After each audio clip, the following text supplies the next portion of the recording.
Hausawa na cewa biyan tuwon suna sai ranar biki. Tambayar mu ta shirin bazata a yau ita ce, shin za ka iya zuwa jana'izar wanda bai zo jana'izar ka ba?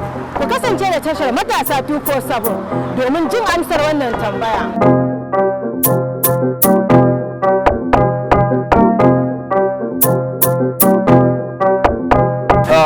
Me kika ce ma tambayar? Wanda bai zo jana'izar ka ba bayan ka mutu.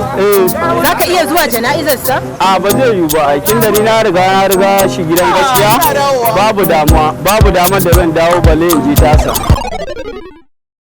Bayan ni da na riga na mutu, ya za ta je jana'izar sa? Wai bi ma'ana kaga yanzu rayuwar nan ta sauya. Wanda i maka shi kake yi wa. To ai ita mutuwa ita ba biki bace ba.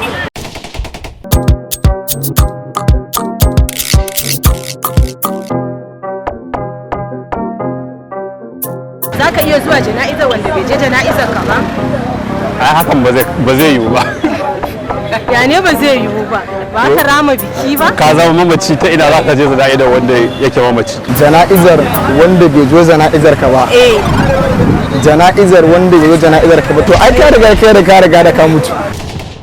To dan duba dangantakar da take tsakanin in ya cancanta na je da ni. Bai faje jana'izar ka ba. To ai shi wannan yayi wa kansa.